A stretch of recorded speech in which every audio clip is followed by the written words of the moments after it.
Do you want the best fan-made content for this Premier League season? Bring in that real fan experience. Want to see some crazy? Wherever you are in the world, bringing you the latest opinions and fan reactions. Back again. Welcome to FanPark Live. Brand new shows every week. UFF are going hard this year, you know. So make sure you lock in. Tell them, Mikey, come on!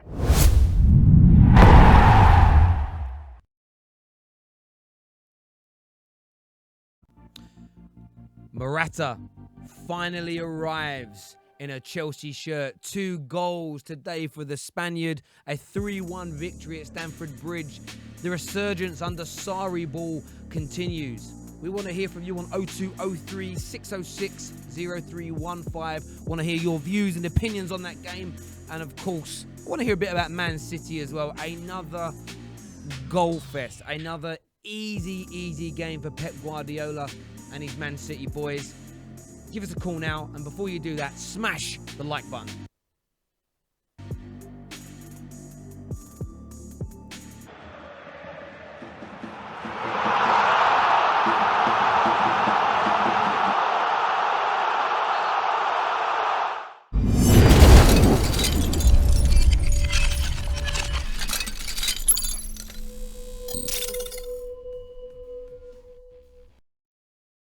To FanPark Live. You have seen our new intro, by the way. NetBet are our title sponsors. Please click on the link below. There is a very special offer for you all today.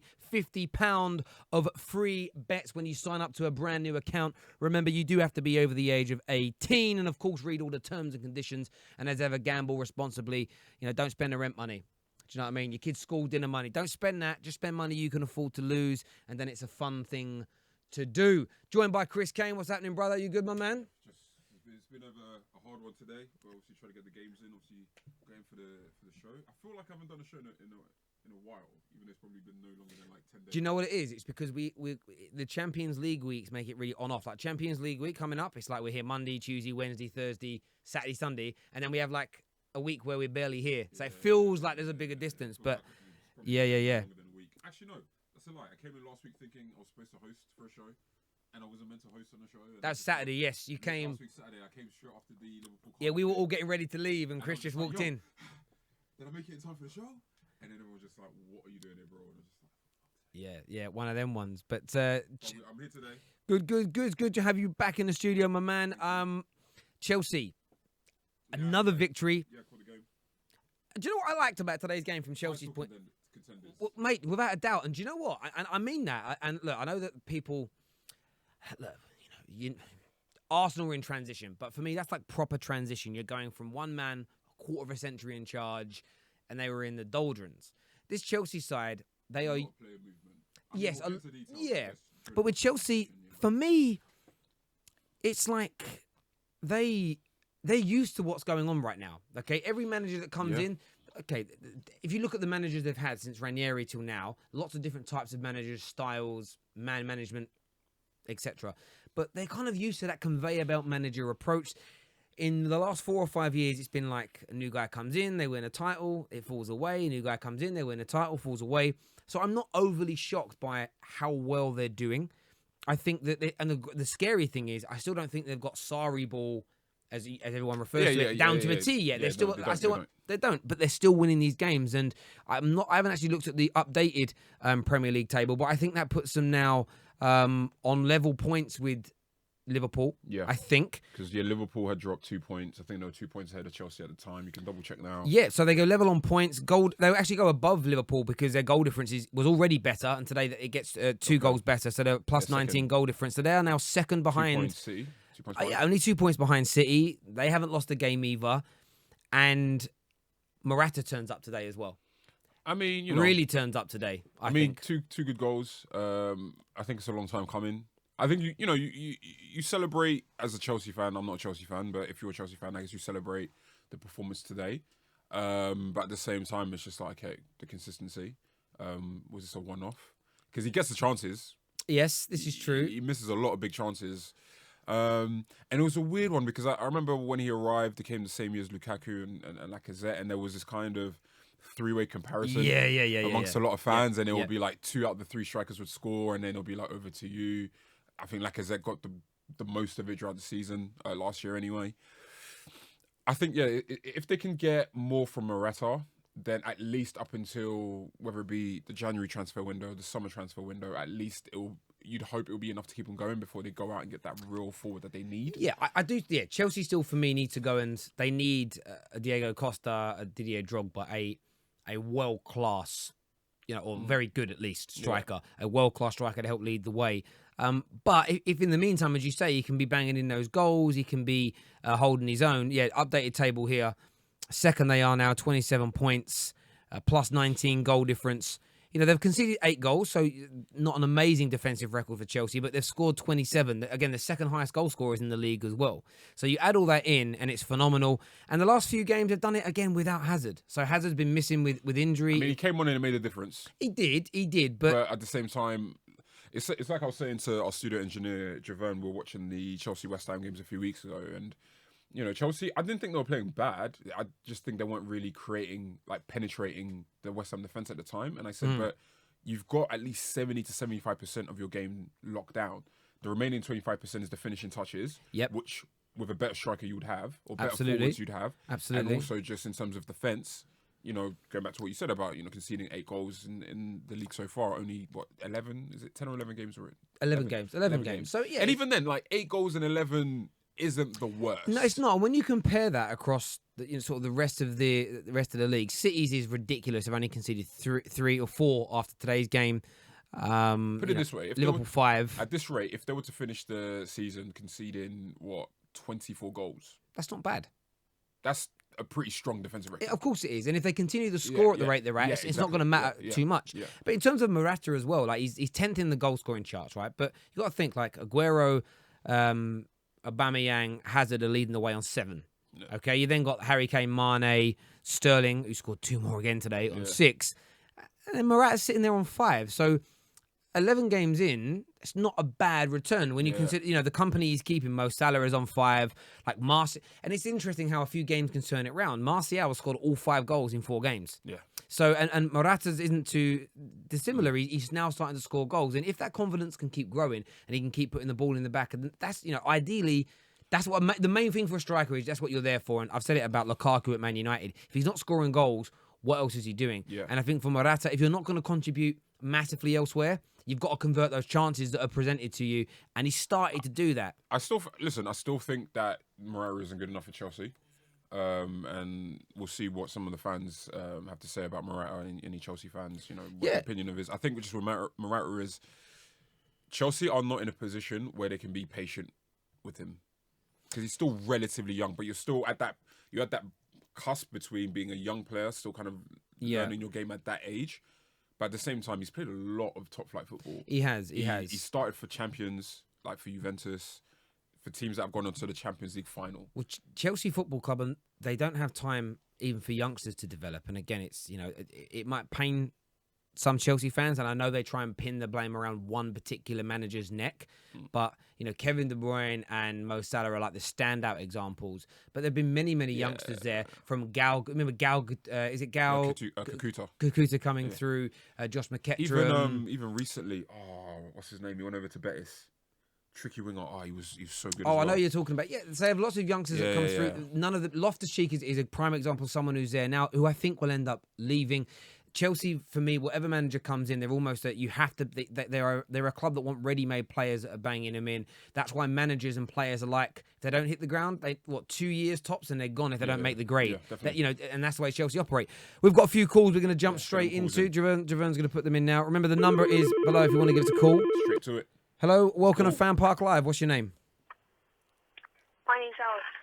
Alice? Alex, yeah. Alex. Oh, Alex. How you doing? Who do you support, mate? I support Arsenal. Lovely. Give us your viewpoints and opinions on Chelsea's performance today. Ooh. Chelsea were very good today. I thought Alvaro Morata was outstanding. If I do say so myself. You can say so. Yep. That's what you phoned up for, to give us your opinion. In terms of Morata, do you feel that, Chris has got his opinion that he doesn't feel long-term he's going to be good enough for Chelsea? Where do you stand on that opinion? Well, he could be. He could not. How old is he again? 24, 25, Mid-20s. basically. Yeah. Yeah, mid-20s. I think it's around 27 or something like that.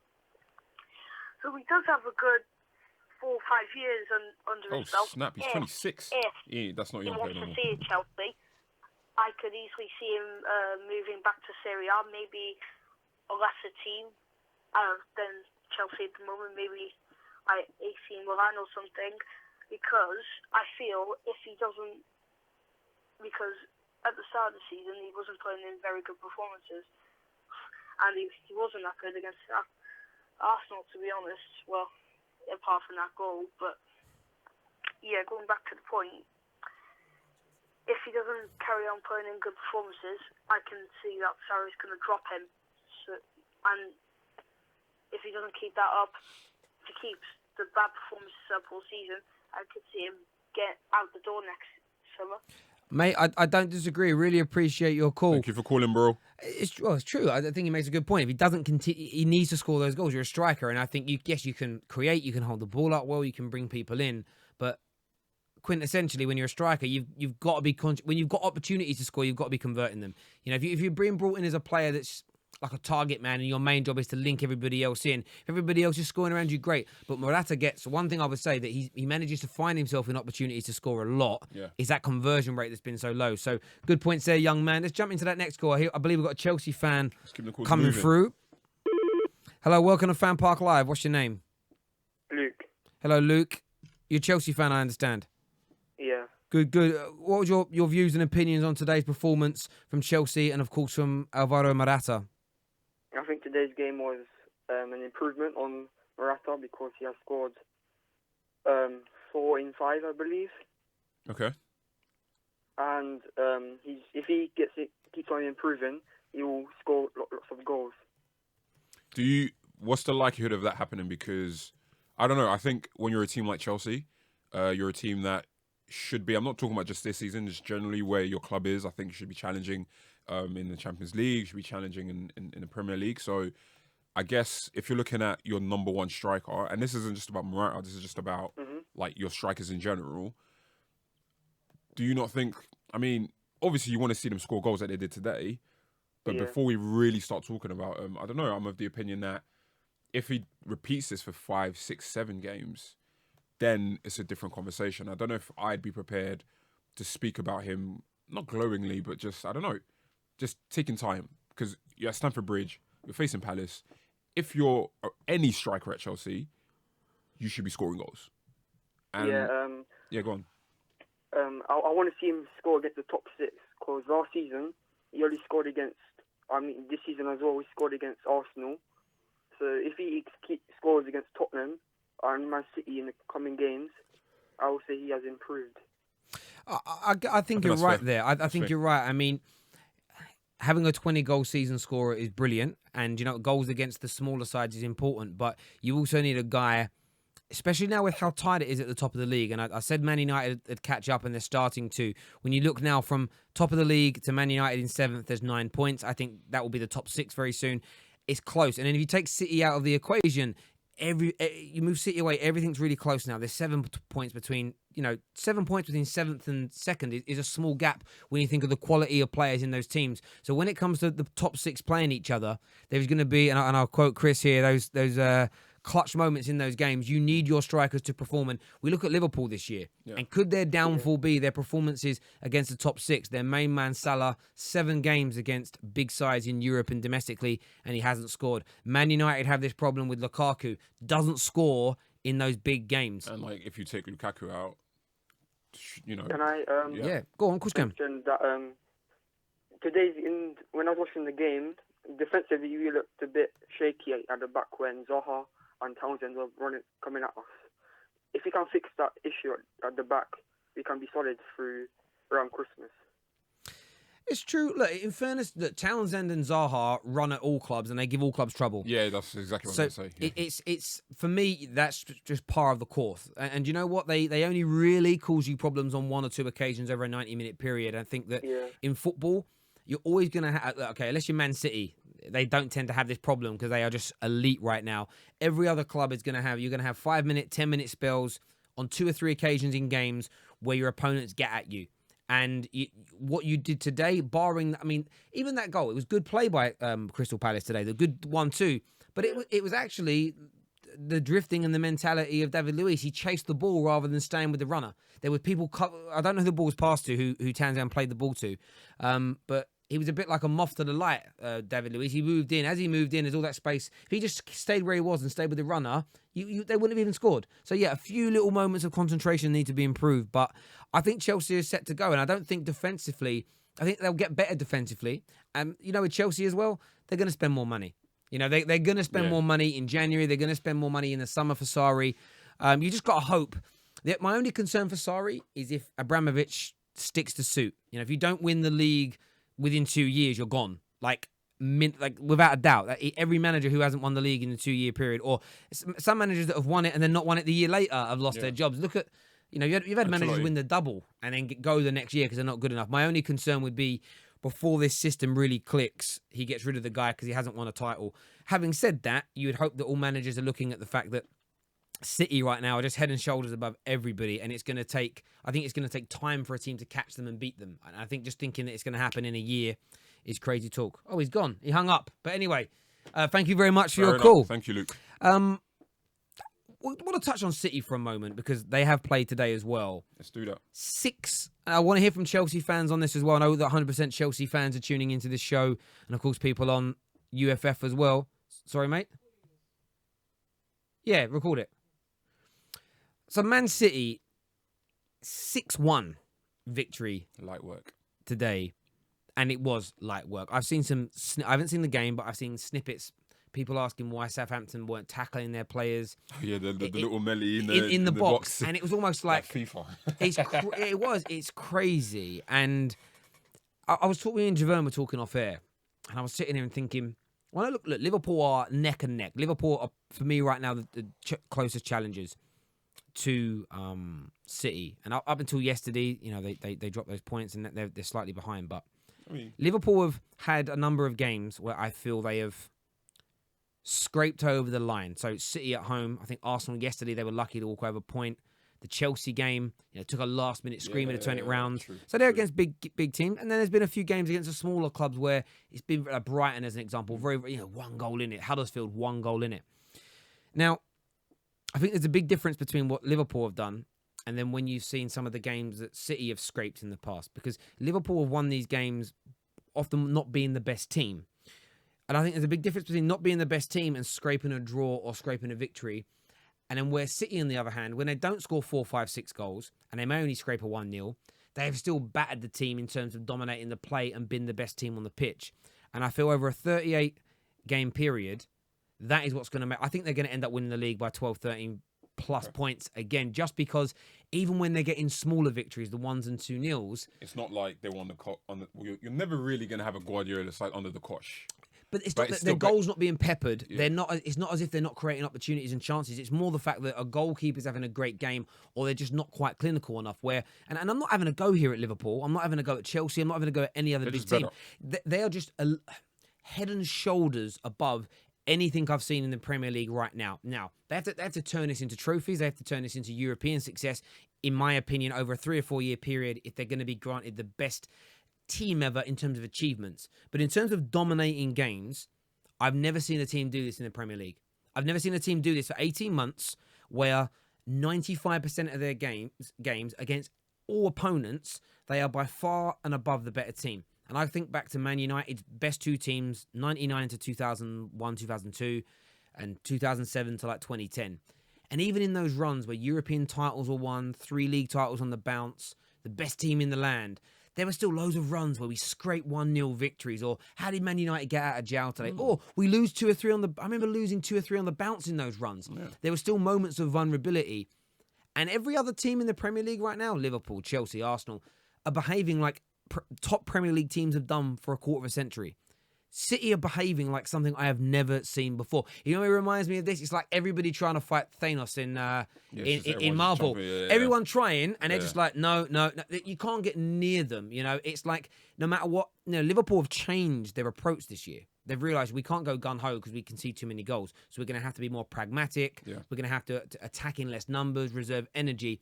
They're keeping pace, but they're nowhere near as entertaining. Where City are just like, we're going to play great football, we're going to be entertaining, and we're going to dominate, and we're going to be defensively sound. And I know they have more money than anybody else. I know they have more talent than anyone else. And then you couple that with Pep Guardiola. But they had more money than most clubs in the league, and they were nowhere near as good either. It's just that everything is clicked now at that club. And I was saying to Javern earlier, I think that they've looked at the best aspects of all major clubs, both on and off the field, and they have adapted all of them.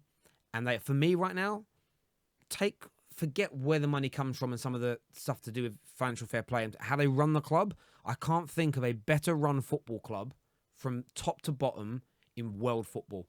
It's just phenomenal. And all of that is manifesting itself on the pitch. And the most painful part of watching this is that right now, the only team that can conceivably catch them, I thought, was Liverpool. So it pains me. Like, I want it to be my team. It's like, City are my club's local rivals, but the only team near to them are our bitter rivals, Liverpool.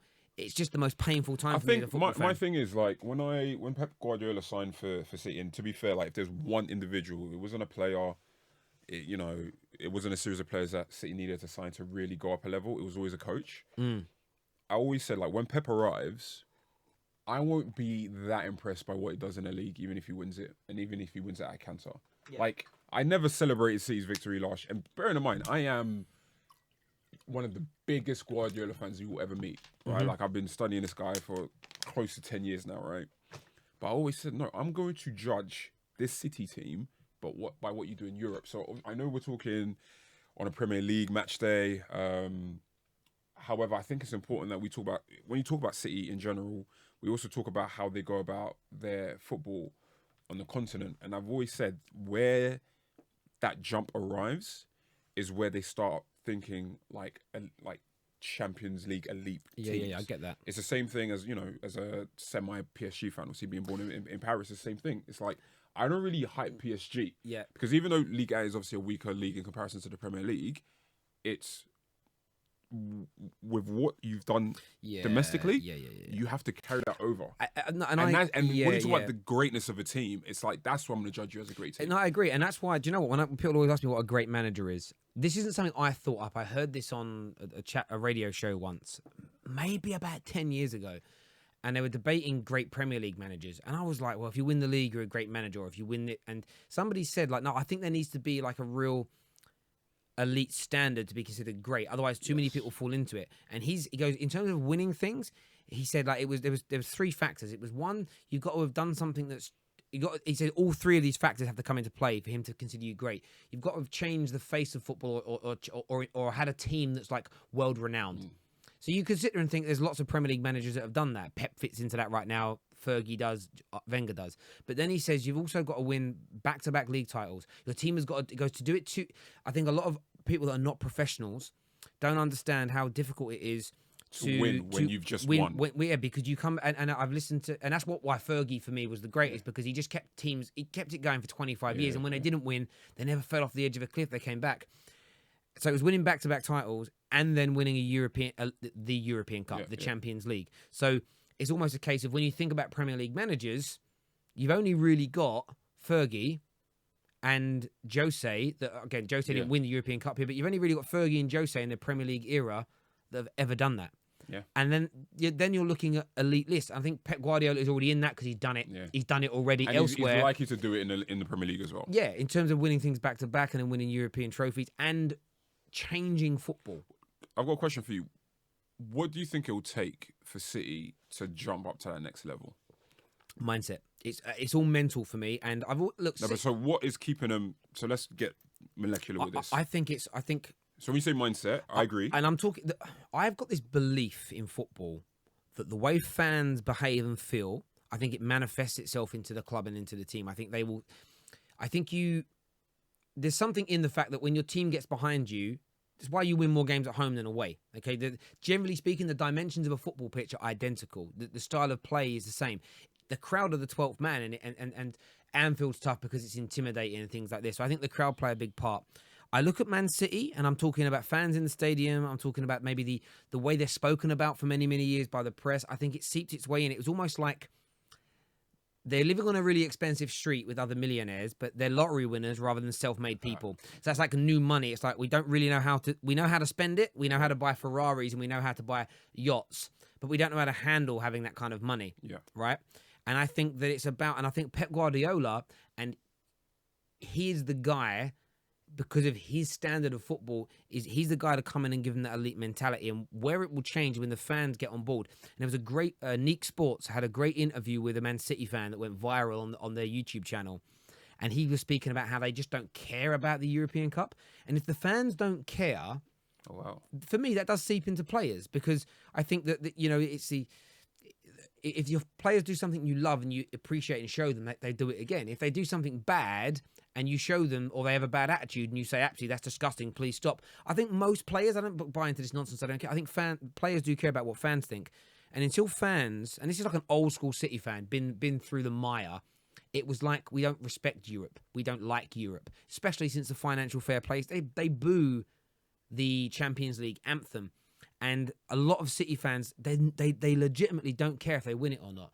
And I think that can seep into the mindset of the managers and players pre-Pep Guardiola. Pep Guardiola, he doesn't agree with that. He hasn't attacked the fans for saying that in his press conferences, but he's alluded to the fact that for us to be considered a great team, we need to go on to European. And he could win the league the next 4 years on the bounce by 20 points and break his records each year. If they don't win the European Cup, what he has been brought into that club to do is still a failure. He is there to dominate Europe and domestically. I think with Pep Guardiola, the one thing that will make him leave the club is if the whole entire club as a unity, in another couple of years, if they're still like, we don't care if you win the league or not. I think that lack of mentality to want to be the absolute best will affect Pep Guardiola. I think Pep Guardiola would look at it and think, I don't really want to be here. It's like, I've got the ambitions to be here. You guys are happy to be at this level. For me, I'm going to move on. I feel like this season, more so than last season, is where they have to really prioritize the Champions League. And the reason why I say that is that you can make a genuine case at the moment that there is no, competitively, there is no one European superpower. Right now, no. I think since Ronaldo and Zidane left Real Madrid, and that was already crumbling a little bit last year because it's hard. Again, like we said, it's hard to maintain that level. You know, Barcelona, look, they're dominating league-wise, but they haven't been doing it in Europe for a few years now. And they don't look. They're not like they're not even as good as. Oh, I don't want to say that, but they're not as dominating as they were even under Luis Enrique. No. Or especially under Guardiola. Well, it's because the three main men in that team that made them so dominant for so many years, Xavi, Iniesta, and Messi, two are gone. And Messi, like all players, is getting into his 30s now, where there will be a natural fade. And for Messi, it's going to be, he's going to hit that stage that Ronaldo's gone through, where it's like, I've really got to adapt my game now. I've got to become a different player, because at 30, he's not going to be able to do the same things with the same frequency, especially when you go up against that elite level. I think the one team right now who I'm really eager to see, I mean, I saw them play Man United last week, 2 weeks ago. Juventus, because from front to back, now it's like, okay. Now they've got the goal scorer in Ronaldo, the quality and guile of Pjanic and I think Dybala. Juventus were very unfortunate in the sense that they always came across a team that was just, it was either Real Madrid or Barcelona. So when they faced Barcelona in 2015 in that final, like, that's the peak MSN, you know, Messi, Neymar, Suarez season. Then you've got Real Madrid on, I think, was two occasions, two finals? Well, I think it was one semi. No, they had one final and then a semi-final last year. And again, the semi-final, it was neck and until that penalty, it was 50-50 game. They got beaten at home badly, and then they were winning 3-0 at the Bernabeu. That was equal. In the final, I think that was when that Real Madrid team were at their absolute best. And I mean, Ronaldo that day, I mean, he scored the opening goal, and people often sort of, how'd you put this? A lot of people, we had a big debate off camera in here the other day, and literally we had Hope and Drifty talking about how Ronaldo should not be considered a great just a great goal scorer. I mean, they embarrassed themselves in the end. Like, they were talking about how, like, he never once twined up Ashley Young, and I literally in 30 seconds found like a compilation of all the times not Ashley Young, Ashley Cole. Yeah. Of how many times he put Ashley Cole on his bum. That isn't to say Ashley I Cole. saw him doing it about 5 times in one game. And Ashley Cole dominated him at times as well. But that's the point. It was at one stage, it was the best right winger against the best left back in the world. And it's 50-50. But the point is, it's like Ronaldo, I think that's Champions League level, that final against Juventus is one of his standout performances for me. So yeah, as you say, Juve come up against like the best European. That's not the best European team I've ever seen. To win it 3 years on the bounce, the way they did, and the amount of goals that they scored, and they beat everybody in that 3 year period. They beat everyone. There was one particular. It wasn't last season. I think it was the season before where they literally faced nothing but like heavyweights from the second round onwards. Yeah, and it's just like you can't even say they had an easy route. Like they literally beat everyone that you'd want them to beat. And that's the thing with Ronaldo at that point. When I say he was peak, and I think he went some point where he scored in like 8 or 9 knockout games running in every game of every round. Unprecedented in that tournament. And you don't just and they weren't just tap-ins. Again, you go back and there were some tap-ins, there were some penalties. No, it was a good variety of goals. It was a good variety, and I think that's why Juve. Listen, we've got a City fan on the phone. Let's get a City fan. I ain't talked to the City fan in a while. I know it's going to be. It's not. I'm glad it ain't Carl. Hello, welcome to FanPark Live. What's your name? Hello, Sam. Hello, Sam. How you doing, mate? Talk to us. Yeah, I'm good, man. Very happy today after that 6-1 win. I'm a City fan, by the way. Yeah, absolutely. You smashed it today. You're leading the lead at a canter, in my opinion. Now, we're very much talking about City and them becoming a great side. What's your viewpoint on needing to dominate Europe to be considered a great side? Do you agree with that, or are you not bothered about European success? No, so I'll tell you what we think. Basically, the reason why a lot of our fans don't really take it seriously, especially this season, is because if you think about it, when's the last time someone defended a Premier League title? I can't really remember. A decade ago. Yeah, a decade ago. If we manage to win it again this season, then obviously Pep's basically writing history in a positive manner that will replicate many legends that have won back-to-back titles before. So basically, if we can win the league this year, and then that's it, we've put the myth to bed that we're not a great team and stuff. Even though I disagree with people who say that we're not a great team, but if we put that myth to bed, and then next season, of course, we could just go all out for the Champions League with we're just playing with confidence next year as well, knowing we've won back-to-back titles. Dope. Sam, I got a question for you. How far do you think Sterling can go? Yeah, so actually, now that you brought that up, it's interesting because when we were doing contract negotiations with him, I wasn't too sure about it because I was hearing $250K a week. I was hearing 300K. Even though he is on that now. Yeah. But when I think about it, I thought that we're bringing in Mahrez. This could be the pathway for Sterling to leave to whoever, Real Madrid were touted as being linked to him or whoever. I wouldn't have minded if he left at that point because I thought that Sterling's potential was fully reached. I couldn't see him score more than 20 goals in a season. But to be honest, now that I look at it, I'm quite thankful they signed him up because I keep forgetting how young this guy is. He's still 23 years old. Yes. And if he gets to 26 years old, he could be probably an elite level player, the one who's banging in 20 goals a minute. Mate, I think he's already elite. And do you know an interesting point here? And this just goes to show the bias. Because you and your fans love your manager, you're not questioning him. At the moment, Anthony Martial is firing for Man United, and a lot of Man United fans dislike their coach. And it's like, oh my God, you tried to sell him. You're a trash manager. You couldn't see his talent.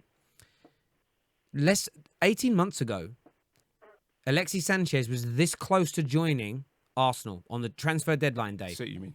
So, no, close to joining City. He was celebrating with his Chilean teammates, and Raheem Sterling was being used as a make-weight.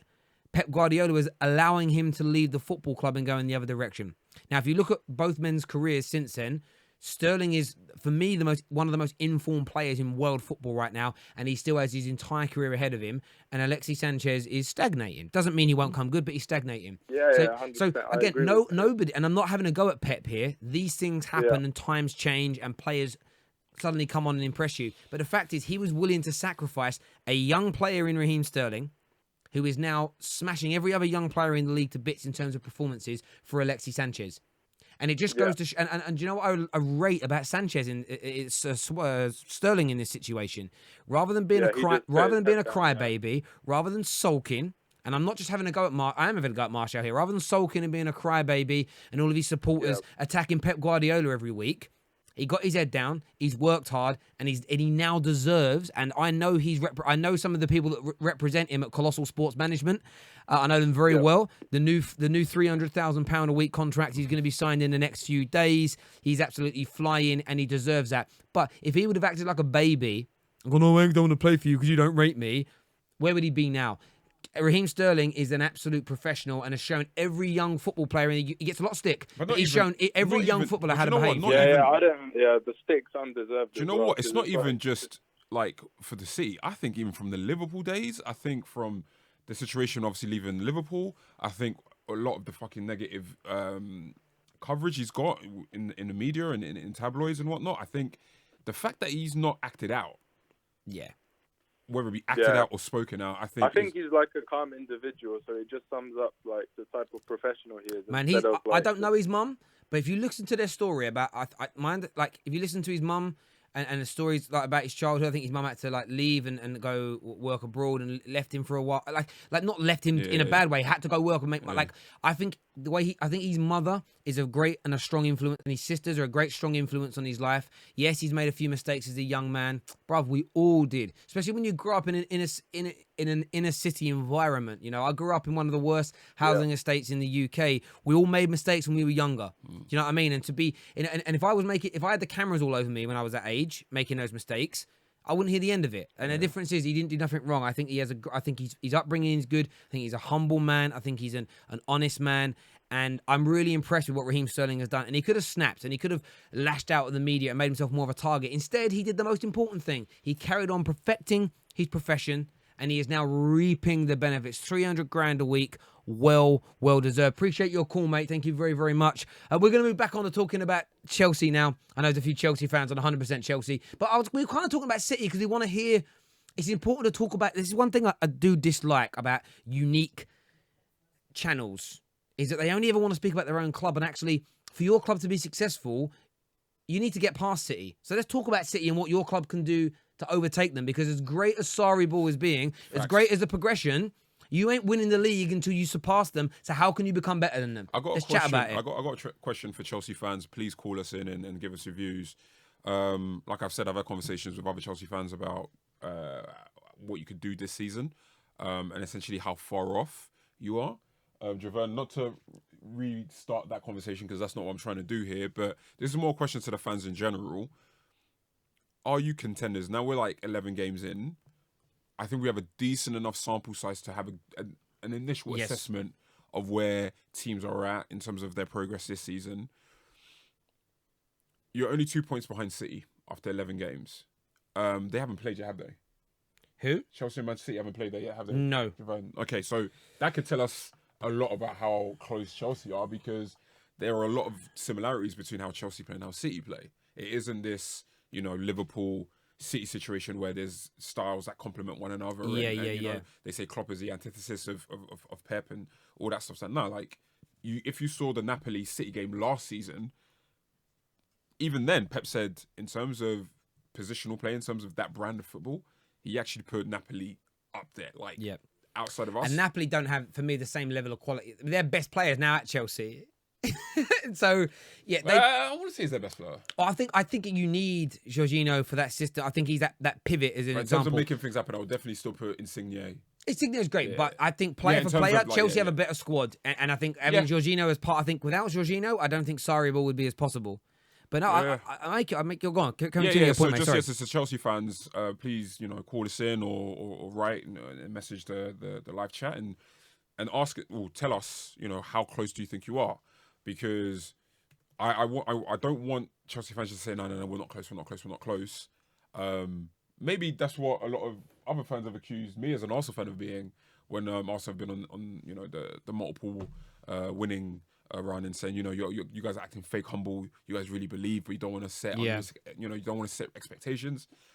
I don't know. I've always felt like Well, Chelsea... some comments here coming through on 100% Chelsea. So Andrew Salmon says Jorginho is the manager on the pitch. I get that point. He's the Busquets. He's the Busquets. He brings that too. A comment here says Liverpool are too overrated. I mean, that doesn't help you beat City though. And this is what I would say to Chelsea. You've become a massive club over the last 15 years. Right now, for me, as a Man United fan, my job on this show is to talk about the top 6 clubs mainly, so we do that, right? But as a fan, yes, I like watching what the other clubs are doing, but my focus is City, because if my club catches City, we can win the league. I don't worry about it. So forget Liverpool. You haven't got to catch Liverpool, Chelsea. In fact, you're in front of them. You need to go and catch City. Forget Liverpool. Drop the bullshit rivalries. If you want to be elite level, think about winning at the top. Do you know what I mean? Like every heavyweight boxer right now, of course, when they've got a fight, they're thinking about the guy they're fighting. But overall, they're all thinking, how do I topple Joshua? That's for you to be the best at your sport right now as a heavyweight boxer. AJ's the man you got to beat. Yes, you might have to get past Parker first, and you might have to get past Tyson Fury. But at the end of the day, how am I going to topple him? That's got to be your goal. You know, same as in sprinting for 10 years. Bolt. To be the best, you got to beat Bolt. Yeah. Right now, to be the best, you got to beat City. That's all I want to hear about. Before we do that, though, we have a special offer for you. I'm going to connect my phone now, actually, to make sure we can get this up on the screen for you. Our betting partner over at NetBet. The information is on the description below, and there's a nice little video that's been playing on the screen. Special offer for you. Welcome offer from NetBet, up to £50 matched in free bets when you top up your account. Remember, you do have to be over the age of 18 to sign up to this. Of course, terms and conditions aware, and you have to, you know, be gamble aware, as they say, but that just basically means bet responsibly if you are going to have a flutter. And if you don't know what that means, it means don't spend your rent money, don't spend the kids' school dinner money, nothing like that. Make sure you're just being sensible and bet what you can afford to lose. That way, it's always fun. What did you say? Oh, yeah, my phone's on the screen now as well. There you can see the bet. FanPark Live, our name's actually on the links on these now. This is a legit partnership between us and them. If you click on the sign up button, you can see it will just take you through and it will load up and you have to put all your information in. It's very quick, very easy. And it is, I know you guys love our show, FanPark Live, and it's a brilliant way for you guys to support us. So give that a go. Let's see what a few more Chelsea fans are saying here. Chelsea need Morata firing on all cylinders to win the league. We already have an in-form Hazard. Yep, absolutely. But how do you catch City? Come on, Chelsea fans, give us a call. How are you? Do you consider yourselves title contenders, as Chris has asked? And if you do, how are you going to catch City? And how are you going to surpass them? Ooh. Hello, welcome to FanPark Live. What's your name? Yeah, my name is Ilyas. I support Chelsea. Hello, Ilyas. Nice to speak to you, Ilyas. Straight into what Chris has put out there. Are you title contenders now? Contenders? I would say we are contenders, but we definitely won't win it. You definitely won't? Yeah, we won't win it. Why? In my opinion, City will win the league by 8 or 10 points. I don't think we're on that level, really. So what do you do to get to that level? What's going to have to change at Chelsea? Because that's got to be the ultimate goal, hasn't it? To get back to winning Premier League titles. What does Sarri, what does Abramovich need to do to catch this Manchester City team? To catch this Manchester City team, simply, you just have to spend. And I think we have to spend in a couple of areas to be on Manchester City's level. What areas would you need to recruit in? In my opinion, we need to re-sign Kovacic immediately. Full-backs, I think we need another right-back and a right winger and a striker. So several holes. I agree. All four, I agree. I'm unsure if... I mean, Kovacic would be a good player for you, like, by all means. I think not so much you can do better, but maybe a different kind of attacking midfielder. But like, if you were to keep him as a number one, then, you know, like as your number one midfielder alongside Jorginho and Conte, I think that'll be fine. I rate... Sorry, say that again? Because I would re-sign him. Yeah. But if someone crazy was available, then I would have re-signed him. Like if Pogba or KDB were available, I would have re-signed Yeah, because I him, feel but like would definitely. because I feel you got Jorginho, who's like a deep line playmaker. I think you got Kante, who does the good box-to-box role for you. I think the third centre midfielder role should go to someone who could give you just a bit more creatively or in terms of goals. Yeah, I agree. I agree with that sentiment, but I think that player really is Loftus-Cheek. But Okay. The thing with Loftus-Cheek though is he's an academy player. He's never going to be looked in that light of Kovacic from Real Madrid or Ross Barkley, a guy we paid money for. It's just simple as that. You see it with Christensen. He needs to go abroad to like a decent team.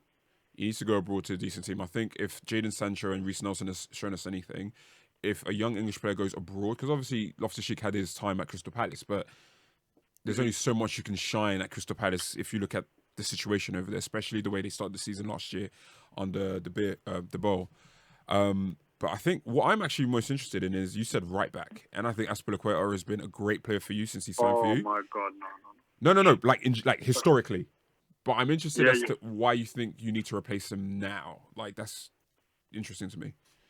I mean, I wouldn't say in January or anything like that, but I would say in the summer we should look for another right back because Azpilicueta really is not a modern day fullback. For me, he was perfect in that left centre back role or right centre back role where he was defending like a fullback, but he was never like adventurous or out wide and high up like right backs today. Like he's nowhere near as good as guys like Carvajal, Kyle Walker.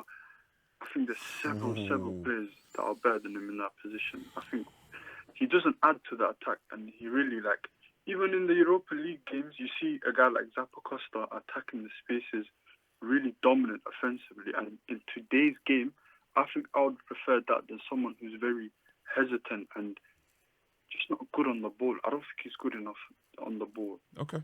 All right. Fair enough. Fair enough, Thank mate. you for your Listen, call, man. appreciate it, mate. Thank you.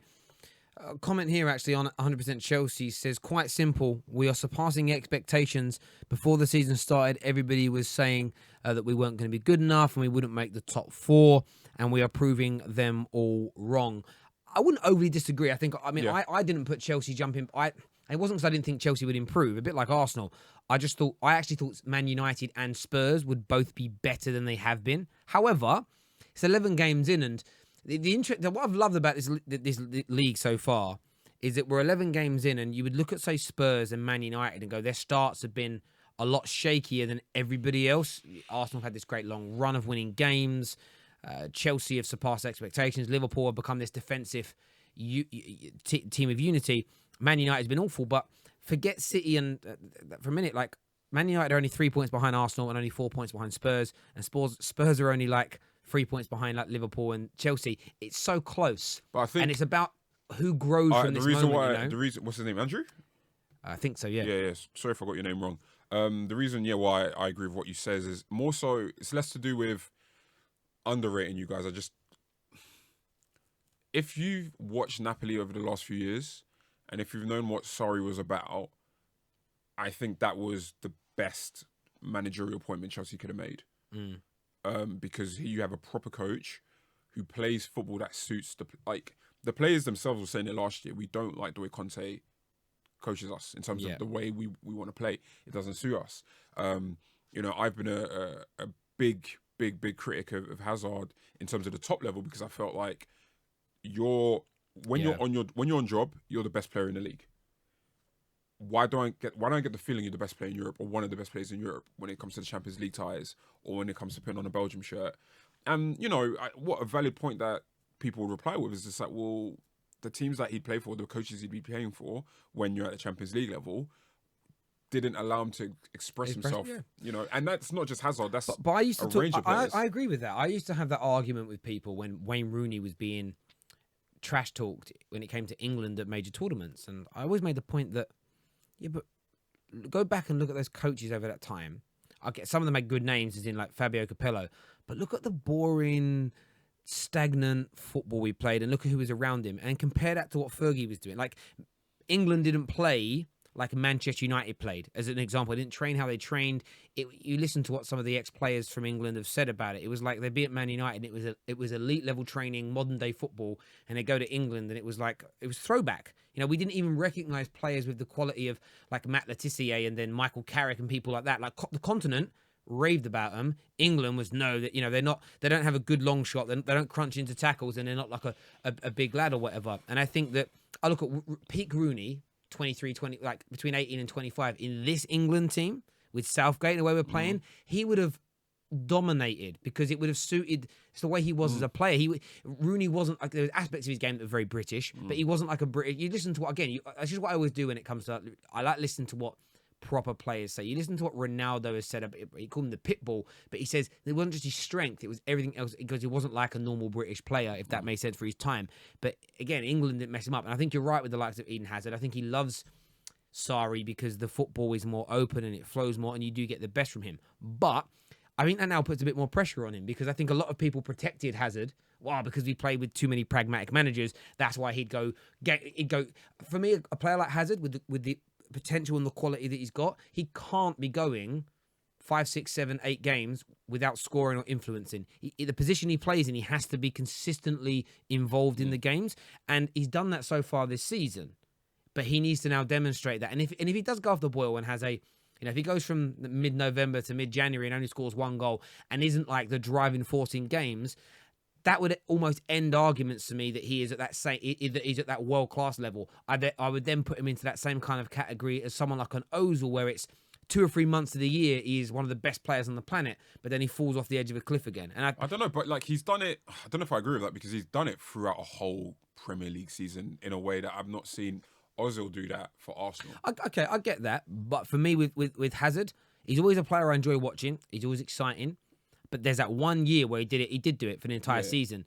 But for me, I look at, when I think about elite level play, if we just look at the Premier League, if we think about different types of players, so I'm not saying they're all like Hazard, but in terms of performing, Alan Shearer did it consistent. Thierry Henry, Dennis Bergkamp, Wayne Rooney for a long period. Like he fell off the edge in the end, but for a 10-year period was the man. Didier Drogba, first year was a bit sketchy, and then it was just peak. And I think that's what I'd want for me to put Hazard in the same category. And then you've got defenders and goalies like that. I think if you look at Hazard and he's an attacking player that wants to keep that company, it's, you had that 1 good year, you had those good months, and you've got some amazing, your show reel was amazing. For me, it's like, if you've got this manager now and you're playing this attacking football, which is there to suit you, you're in your favourite position, I want to see what he's done in this opening few months of the league, for him to move into that company. Even if to be on the same level as a Gianfranco Zola that did it consistently in a much worse Chelsea side, it's 3 or 4 years on the bounce. Man's got to do it now. I think where I disagree is he's shown on multiple occasions that he can play that well throughout a whole season. I think there's 2 seasons in particular that stand out. The Conte's first year, and there's 1 year under Mourinho, maybe 2 years under Mourinho, but there's definitely at least 1 occasion under Mourinho and 1 occasion under Conte where I felt like he'd done it for a whole season. Yep. I think where my criticism of Hazard has been in the Premier League only has been when things are not going your way, not your way, but in Chelsea's favour, when there's all kinds of discord in the dressing room and whatnot. I don't know. Like, players will rely on the environment around them to a degree when it comes to their performance. But you shouldn't go from like a 9 out of 10 season to a 6 out of 10 season. Yeah, the drop is too dramatic. It is too steep. Yeah, you're right. And I think that's where my biggest criticism of it is. And it's almost, I get the impression it's almost like, because he knows he can just do it, it's like... But that's a mentality thing. I was talking about this today when people... I've had a lot of stick in the last 24 hours again, because I'm speaking about... We spoke about Martial and why he's so good now. A lot of people have said, like, oh, he's decided, he's saving Jose's job. And I'm like, well, if he's gone from there to there and he's made a conscious decision to do that, that means he was consciously playing badly, which is my whole point about player power. And I agree with the manager wanting to sell him. You're now saying he decided to save the manager's job. It means he was playing badly on purpose, because it's a conscious decision. And I look at Hazard and I think, like a lot of Chelsea players, I think, and I go back to player power, I speak about it a lot. And I'm not saying all of them want to do it, but I think sometimes there's this, oh, you know what, the people that control this dressing room want the manager out. And I think everybody I just think everybody pulls back on their performances a little bit. And my issue with that is that I find it and this is one thing with Chelsea fans where I've always found them to be a weird bunch, is that they haven't ever turned on their players when their players have consistently, in my opinion, down tools for particular managers, because as soon as a new guy comes in, they're all back to peak again. And it's like, it can't just be... Chelsea, there's definitely some Chelsea players that like fans scapegoat. Like Gary Cahill is the number one guy I remember. Like Gary Cahill and Willian, Chelsea fans but across they the do board. that. But you know what's interesting with those guys? But you know what stands out with people like that? And I think about that in the current Man United squad and other clubs where there's players that get scapegoated.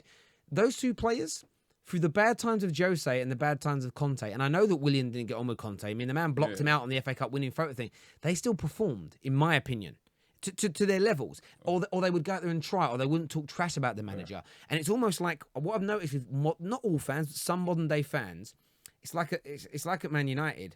The players that are getting targeted at the moment are the ones that have been publicly praising and publicly talking up their great relationship with Jose. It's your Matic's and your Lukaku's and your Luke Shaw's. And I think Chelsea fans have done that to the likes of Gary Cahill and Willian. Do you know what the conversation should be really is, to what degree should a manager be accountable for the drop, or just even if it isn't a manager, even if it's just a dressing room, things at the board, to what how accountable should we make players to their performance in football? Because I don't like to compare a lot of the dynamics between football and a lot of other sports. But as I've said before, I'm a massive basketball fan, right? Like I watch it just as religiously as I watch football. LeBron James, best basketball player in the world, one of the greatest of all time, like top 3 of all time, has played. He spent at least, 2003 to 2010, 7 to 8 years at one of the shittest organizations in basketball, the Cleveland Cavaliers. He never played for an elite coach, maybe 1 year under Larry Brown. Even during all of that, he was considered one of the best players in the league, and he was still performing. Kobe Bryant, even though he won all of his rings with another Hall of Fame coach, regardless of what was happening, you could always... And even to this day, even right now, you can go through all 30 teams. Generally speaking, the best players, regardless of what's happening, will perform. Now, of course, you can talk about the dynamics of the sport. It's only 5 players as opposed to 11 on the pitch. It's much more control. But regardless, you don't... The top performers will always be consistent. And it's mate. And do you know what? And it's something that I don't like in football, where it's this thing. It's a mentality thing. It's a conscious thing. And I agree. We use it too much. Yeah, we use it too much. We do. The managers, the buck stops with the manager. But that's because we say that, it makes it very... And I look at it as... I always look at it from a real life scenario, like real work. And I sit there and think, when I used to work, right, I had staff that had that same mentality. I had staff that had that mentality that were like, well, the manager will just get... If we just continue... I walked into a branch once, a bank branch, and they had this mentality like, if we don't like the manager, we fail our rigor visits on... I mean, they were failing, like, the last manager, they failed like a rigor visit on purpose.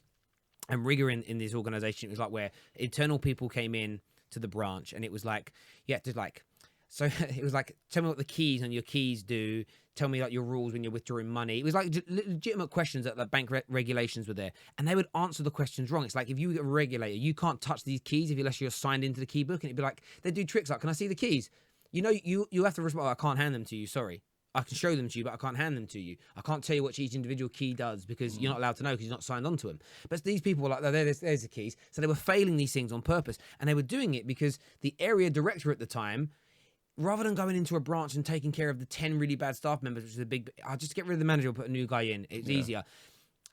We then got a new area director that didn't have that mentality. It was like, right, we will individually start to go at each of those individual players, individual team members, and even if it takes 18 months for each person, we will manage them and we will discipline them until they either leave or they change their mind and they back up their ideas.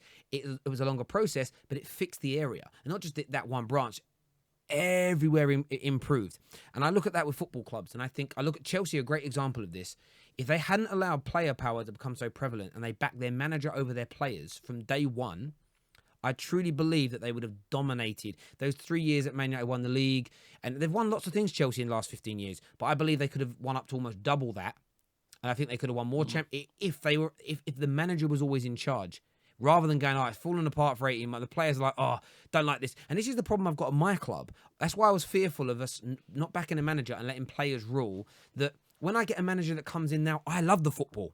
And now I love this manager. But he falls out with 2 superstar players. And then because they run that dressing room, they all, the message is, you stop playing now, we want this guy out.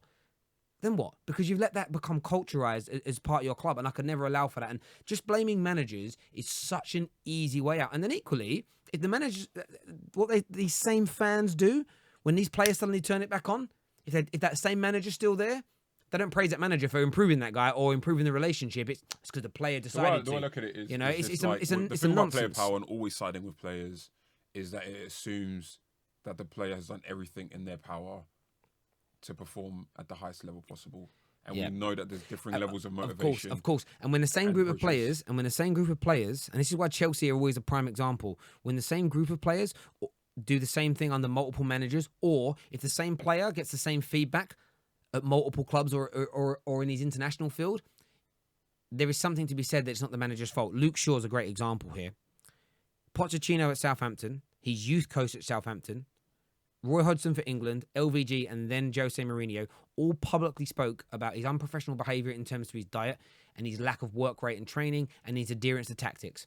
When 5 managers over a 5-6 year period have said that about you at different clubs and at different stages, why are you attacking the final guy, Jose, for saying it and calling him a bully when everyone else... It's like, actually, there has to be something in this. Martial's another great example.